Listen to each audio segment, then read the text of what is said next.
I'm going to have you briefly introduce yourself. I know you've been with us for about a year, but would love everyone to understand your background and why I'm so excited to talk to you today. Well, thank you. I've been working on robots for about 35 years, starting from different humanoids, autonomous helicopters, autonomous cars, was part of Waymo, and then worked on Toyota, and then joined Symbotic last year, and really excited to be a part of a company that's revolutionizing the supply chain with autonomous technology.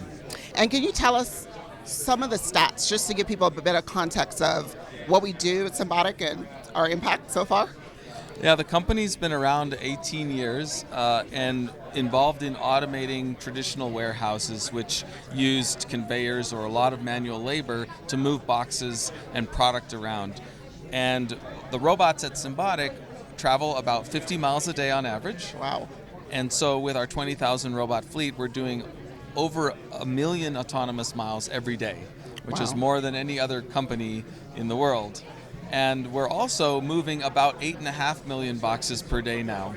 So we're really scaling the technology and really lowering the cost of goods, food and household goods for people all over the world with AI embedded in robots. Yeah, I have to tell you, having been part of the Symbotic story for about 4 years now, I was one of the board members that took them public. It's just exciting to see where we are today. So.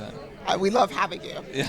All right, so for folks who don't know what physical AI is, could you define that and also share, why is that important right now? Yeah, physical AI is really an artificial intelligence that's embedded into a machine that can affect the physical world. So instead of just processing data, you combine the computer that processes data to actually interact with objects in the world to create value for us. And either it could be moving people or moving goods around the world. It could also be controlling infrastructure that is connected to all of the physical devices that we have to support life. And for me, I think it's really important because we're seeing the technology come to a tipping point. We're seeing artificial intelligence allow robots to leave factories that are completely structured environments and then enter semi-structured or unstructured environments. And semi-structured environments like warehouses are really transitioning right now at a rapid pace because the computer vision and the compute platforms are now powerful enough to allow robots to reliably solve problems that have been challenging for a long time. Yeah, I always tell people when they talk about AI, and I couldn't help but, and I don't know if you saw, every storefront here in Davos had AI in it. Automation's having a moment. AI is, of course, having a moment, but it's been 50 plus some years in the making, right? Absolutely. So, yeah, we're really seeing, I think, a lot of positive tipping points towards reliability, robustness.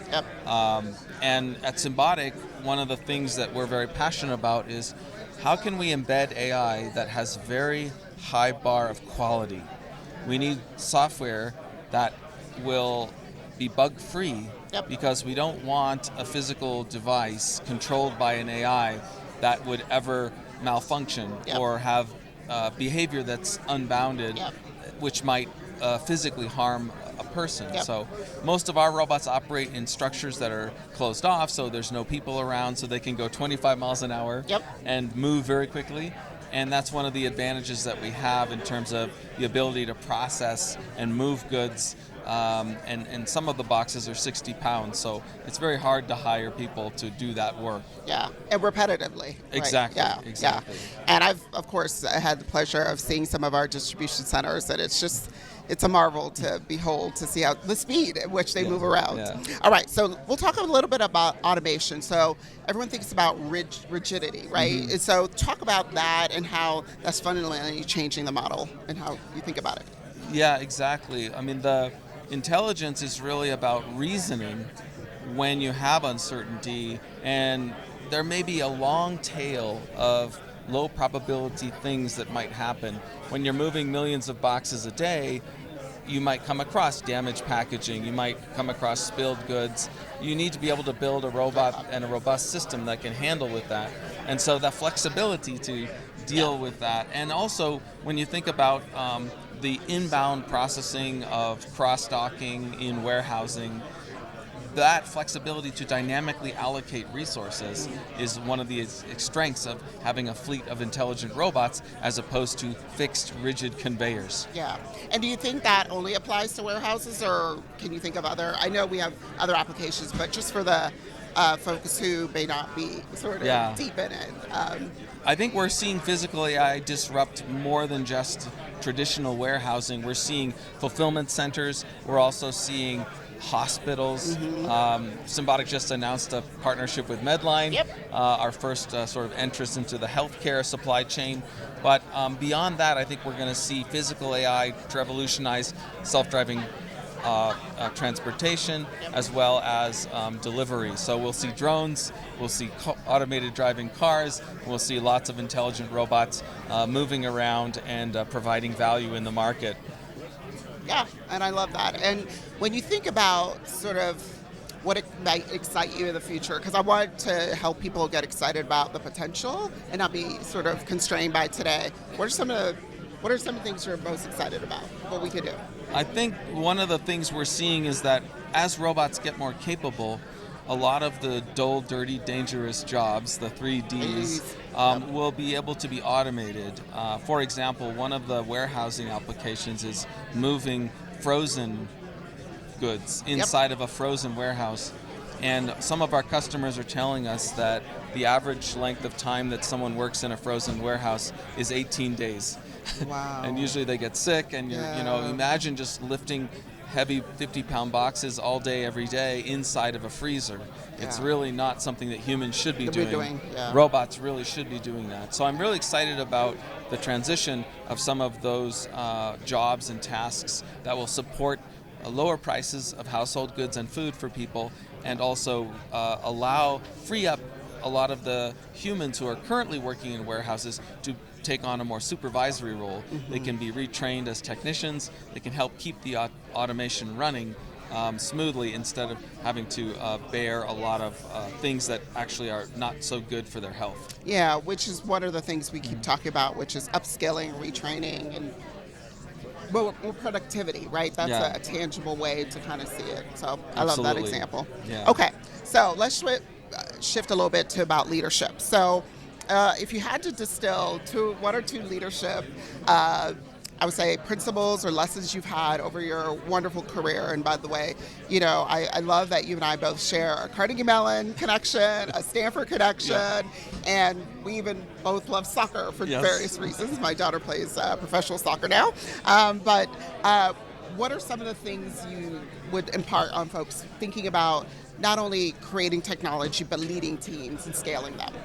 I think it's really been humbling during my career to work with so many wonderful people. That always gives me energy and keeps me coming to work every day to learn something new. But I really do believe a servant leader is the best type of leader, and I try my best to aspire to that. One of the best things you can do to ask your team member is, how can I help you? And if you are a leader who can passionately pursue that and really remove roadblocks from your team, hire smart people, they can innovate exceptionally well. And especially now we have AI coding tools to help software engineers become hyper productive, really enabling those employees to innovate and to create new value rapidly is something that a leader should always aspire to do, and I've always tried to. And the other thing is really to support a healthy environment where there's psychological safety. That's been one of the things that has been shown to have, especially when you have an engineering team that needs to innovate, create that space, that safe space where no idea is too wild or crazy. Really explore that, and I always like to say there's no success or failure, there's just success or learning. No. And I have to say, as a board member, that's one of the questions I always ask is, how can I be helpful? How can we have service? Because I think if that's the case, it's whether you're going from early on trying to get product market fit, or you're trying to get to IPO. I think that's one of the leadership lessons that I would say echoes very much. So, how many times have you been to Davos, to wrap up, and what's most exciting about your time here? Oh, yeah. Well, this is my second time. Mine too. 2 years ago, I was representing the Toyota Group here at Davos, which was a great honor. Yeah. I love to come to a place where there's so many people who truly are passionate about bringing together solutions to solve not only the economic problems, but how technology can change the trajectory of our planet in a positive way. One of the things that I feel is that there's been a lot of focus on negative tipping points, especially when related to the environment.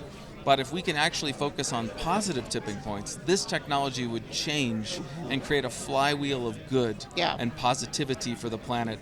We need more people who are optimistic. Yes. So relentless positive action. No, and I love that. And I think just being here, and I didn't realize this is your second, it's mine too, and we didn't know each other 2 years ago. But yeah, just the opportunity to do good while creating scale has been really, truly of an honor. So I appreciate your time with me, and thanks for spending a little bit of time with us. Thanks so much. All right, take care.